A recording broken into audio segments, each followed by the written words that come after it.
মাৰ্ঘেৰিটাতে মোৰ জন্ম, মাৰ্ঘেৰিটাতে ডাঙৰ দীঘল হৈ মাৰ্ঘেৰিটাই মোৰ ৰাজনৈতিক কৰ্মভূমি।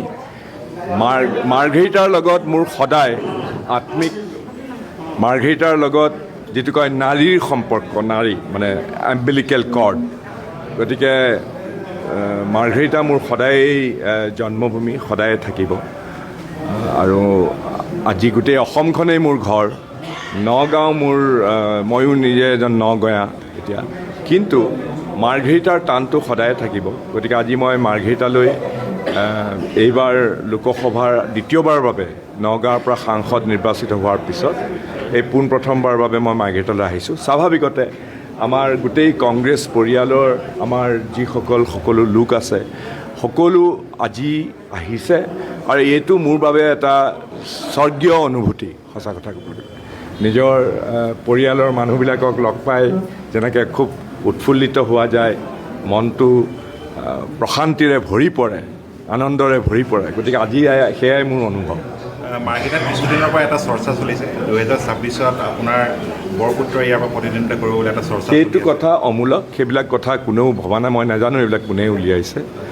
সেইবিলাক একো ধৰণৰ তেনেকুৱা ধৰণৰ মইতো নাভাবোঁ তেনেকুৱা ধৰণৰ কিবা আছে। কংগ্ৰেছ পৰিয়ালৰ, কংগ্ৰেছ দলটো আমি সংগঠিত কৰিব লাগিব তৃণমূল পৰ্যায়ৰ পৰা, আৰু সেইটো আমাৰ সকলোৰে দায়িত্ব। আমি ঐক্যবদ্ধভাৱে কাম কৰিব লাগিব, কাৰণ মাৰ্ঘেৰিটাই মোক বা কংগ্ৰেছ দলটোক যি ধৰণেৰে দিছে, আমি কংগ্ৰেছ দলৰ সকলো মাৰ্ঘেৰিটাবাসীৰ ওচৰত, মাৰ্ঘেৰিটাৰ সমষ্টিবাসীৰ ওচৰত কৃতজ্ঞ।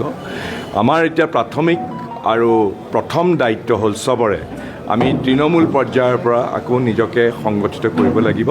আৰু 2026ত মাৰ্ঘেৰিটাৰ লগতে অসমৰ বিভিন্ন জেগাৰ পৰা আমি কংগ্ৰেছৰ যিসকল প্ৰাৰ্থী হ'ব, সেই প্ৰাৰ্থীবিলাক জয়ী হৈ পেলাই আমি অসমত এই বিজেপি দলৰ যিটো অপশাসন উৎখাত কৰি কংগ্ৰেছৰ নেতৃত্বত দিছপুৰত এখন চৰকাৰ প্ৰতিষ্ঠিত কৰিবৰ বাবে আমি সকলো ঐক্যবদ্ধ। এটা প্ৰশ্ন কৰোঁ, আপোনাৰ কাৰ্যকাল মানে যেতিয়া আপুনি মাৰ্ঘেৰিটা বিধায়ক আছিল, বহুকেইটা কাম ইয়াত অসম্পূৰ্ণ হৈ থাকিল, বৰ্তমানেও সম্পূৰ্ণ হোৱা নাই।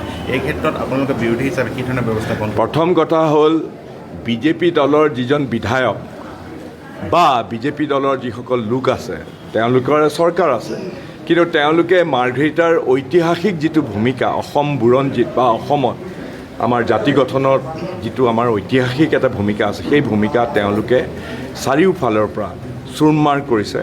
নিজৰ সংবেদনশীলতা দেখুৱাই নাই। মই আজি কংগ্ৰেছৰ পৰা যদি মই কৰিছোঁ, তাৰ কাৰণে এইটো নহয় যে যিবিলাক অনুষ্ঠান ইয়াত, যিবিলাকৰ ঐতিহাসিক আমাৰ তথ্য পাতি সম্বলিত যিবিলাক স্থান আছে, সেইবিলাক তেওঁলোকে মই কৰাৰ কাৰণে, আজি উদাহৰণস্বৰূপে এটা ঐতিহাসিক ৰাস্তা নিৰ্মাণ হৈছিলে ষ্টিলৱেল পাৰ্ক, মই য'ত ষ্টিলৱেল পাৰ্কখন কৰিছিলোঁ, সেয়া ইয়াৰ পৰা চীন দেশলৈকে, ইউনান প্ৰভিন্সলৈকে এই গোটেই ৰাস্তাটো ইয়াৰ পৰা তৈয়াৰ হৈছিলে। এটা দ্বিতীয় মহাযুদ্ধৰ সময়ত এইটো এটা বৰ ঐতিহাসিক এটা ৰাস্তা আছিলে।